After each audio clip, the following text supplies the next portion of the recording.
Hello, I'm Nick Park from Evangelical Alliance Ireland, and this is our weekly message. It's Friday, but Sunday's coming.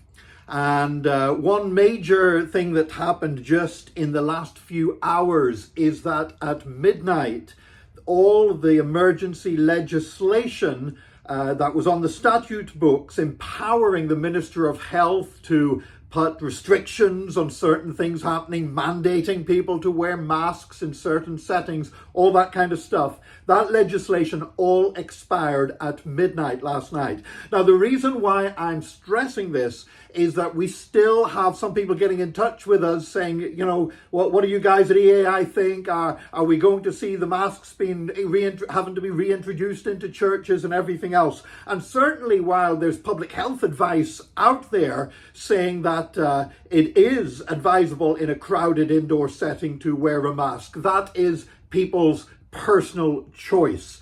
But certainly now at this stage, if the government was at any point wanting to reintroduce any restrictions on numbers, on saying you've got to do this, you've got to do that as churches, or any other kind of thing, or closing certain activities, or mandating mask wearing, any of that, it would now require new legislation to be presented to the Dáil and voted on by the TDs and everything else.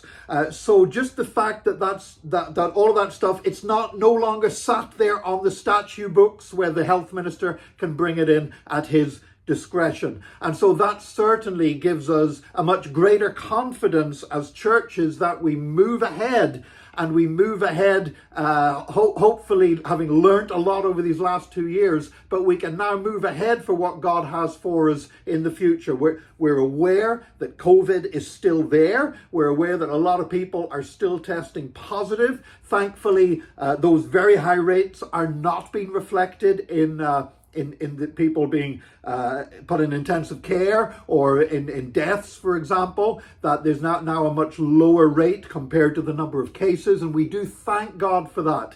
And in some sense, we are going to have to continue to live with the fact as churches that sometimes, we're going to have key workers in our services ring you up and say, I've tested positive, I won't be there on Sunday. We got to be a little bit flexible and move things around. So it's still out there.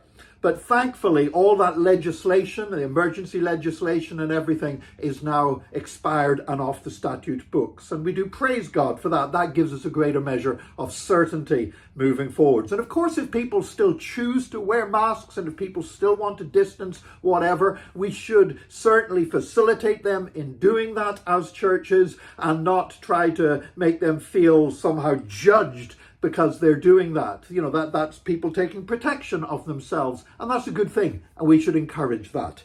Now, having covered that, there is another major thing happening this weekend, of course, which is the census. This Sunday is Census Sunday, and there is a question in there on religion. And our friends at Aentus and ourselves at Evangelical Alliance are taking the same approach on this. We are recommending that if you are not a member of what are commonly called the four main denominations, that's Catholic, Church of Ireland, Methodist, Presbyterian. So if you are a follower of Jesus and you're not in one of those four main categories that are listed on the census form, then we advise that you should take other and put that you are evangelical or evangelical Christian. Either of those designations will have the same effect. So either evangelical or evangelical Christian. And if we use that description as much as possible, rather than just putting the name of an individual church or a small denomination such as the one I'm in with only 26 churches in it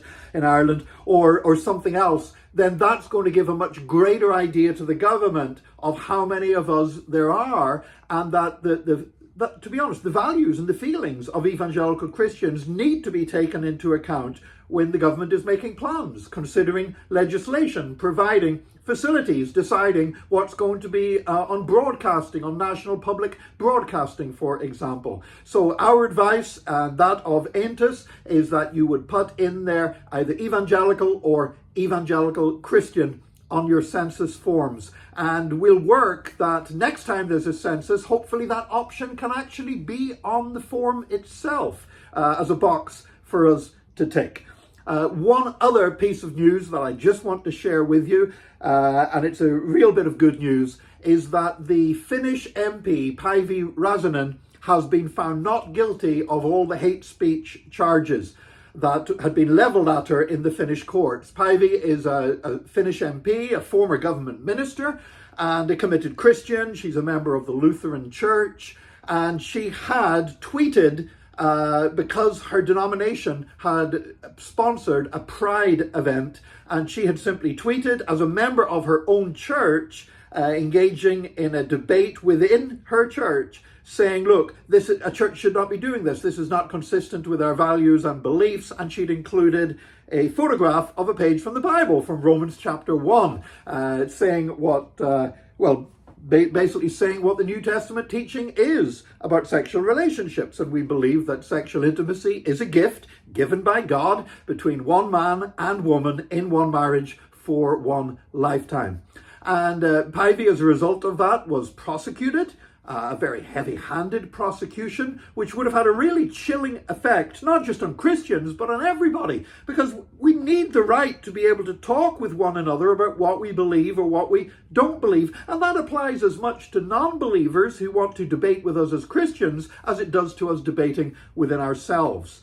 And there was certainly no hate involved. She was not trying to stir anybody up. She was not trying to belittle anybody else, or, this was not an in-your-face thing. This was a Christian objecting to something her own denomination was doing and expressing that her unhappiness in a public forum, which we should all be allowed to do. And so while we at EAI do not support any kind of hate speech, we do support freedom of speech and freedom of religious expression. And we should be free to talk about Christian morality without being accused of being hateful. This is an ongoing issue in society, and one we will be addressing again in the very near future. But for now, today, we're just grateful and thankful that Päivi is not going to face any kind of sentence from the court, that she's been found not guilty, that the prosecutors have been ordered to pay all her legal costs. And hopefully that will present copycat kind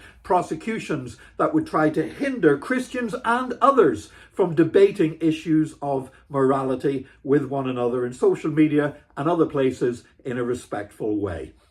Now, I just want to say have a wonderful weekend, and may you have a time of just enjoying God's presence. I really pray that God will move in your life this Sunday. Why? Because it might be Friday, but Sunday's coming.